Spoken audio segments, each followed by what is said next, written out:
দেখতে পাচ্ছেন যে যানবাহন খুব ধীর গতিতে চলাচল করছে। আমি যতটুকু জানতে পেরেছি যে এলেঙ্গা থেকে যমুনা সেতু পর্যন্ত সাসেক 2 প্রকল্পের কাজ চলমান রয়েছে। সেখানে একটি ফ্লাইওভারের কাজ চলমান রয়েছে, যে কারণে এই অতিরিক্ত যানবাহনের চাপে সেখান থেকে থেমে থেমে যানজটের সৃষ্টি হয়েছে। আমি লক্ষ্য করেছি যে আমার পেছনে যে সমস্ত যাত্রী রয়েছেন, বিশেষ করে বাস সহ গণপরিবহনের যাত্রীরা একটি অভিযোগ করেছেন যে স্বাভাবিক সময়ে চন্দ্রা থেকে টাঙ্গাইলের ভাড়া নেওয়া হয় সর্বোচ্চ ৮০ থেকে ১০০ টাকা।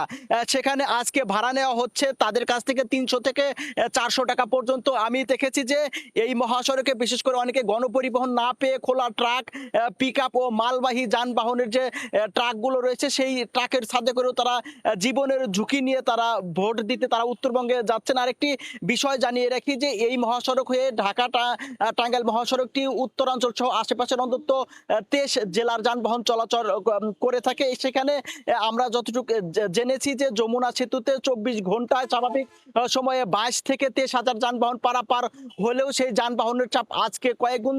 সেখানে যমুনা সেতু কর্তৃপক্ষ বলছে যে আজকে সেখানে ২৪ ঘন্টায় যানবাহন পারাপার হবে ৩০ থেকে প্রায় ৩২ হাজার। এখানে গণপরিবহনের যারা রয়েছে তারা বলছেন যে এখানে তারা উত্তরাঞ্চল থেকে খালি বাস নিয়ে তারা ঢাকার দিকে ছুটছেন, যে কারণে খালি বাস নিয়ে যাওয়ার কারণে তারা তাদের যাত্রীদের কাছ থেকে অতিরিক্ত ভাড়া আদায় করা হচ্ছে। আর এদিকে আমরা দেখেছি যে পুলিশের পক্ষ থেকে এই যানজট নিরসন করতে তারা ব্যাপক তৎপরতা চালাচ্ছেন, যেহেতু নির্বাচন ঘিরে পুলিশের দায়িত্ব রয়েছে সে বিষয়েও তারা তৎপর রয়েছে। তো এই ছিল আমার কাছে ঢাকা টাঙ্গাইল যমুনা সেতু মহাসড়কের সর্বশেষ তথ্য। টাঙ্গাইল থেকে তীব্র যানজটের খবর জানাচ্ছিলেন সহকর্মী কাউসার আহমেদ। জানাবেন যে ঘরে ফেরার পথে কোনো ভোগান্তির শিকার হচ্ছেন কিনা যাত্রীরা।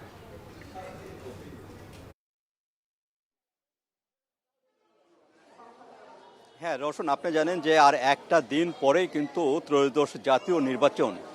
আর ইতিমধ্যেই কিন্তু সরকারও ঘোষণা করেছে যে ৩ দিন ছুটি, বৃহস্পতিবার শুক্রবার শনি ছুটি রয়েছে। এই কারণেই কিন্তু যে এখানকার মানুষ, বিশেষ করে ঢাকা সহ বিভিন্ন দূর দূরান্তের মানুষ কিন্তু প্রচুর পরিমাণে এখানে আসতে শুরু করেছে। বিশেষ করে ট্রেন, বাস এবং ট্রাক, এই ৩টি যানবাহনে করে কিন্তু সকাল থেকে মানুষ ছুটছে তাদের নিজ নিজ এলাকায়, নিজ নিজ ঘরে।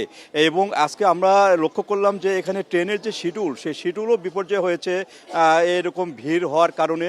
এবং ট্রেনের উপরে ছাদ, কোনো জায়গায় যেন একটু ঠাঁই ধারণ করা কোনো জায়গা নাই, এমনই অবস্থা লক্ষ্য করা গেছে। এবং এখানে যারা যাত্রীরা তারা কিন্তু বারবারই বলছেন যে অনেক দিন পরে, অর্থাৎ ১.৫ যুগ পরে কিন্তু একটা ভোটের যে আমেজ, সে আমেজটা তাদের মধ্যে বিরাজ করছে। এবং তারা চান যে নিজ নিজ এলাকায় গিয়ে তাদের নিজের পছন্দ মতন যে নির্বাচনের যে দাঁড়িয়েছেন, অর্থাৎ এখানে নির্বাচন করছেন, তাদেরকে ভোট দিবেন এবং যোগ্য নেতৃত্ব গড়ে তুলবেন, যাতে করে ভবিষ্যৎ যে বাংলাদেশ বিনির্মাণে তাদের যে ভূমিকা, সেই ভূমিকা তারা রাখতে পারে।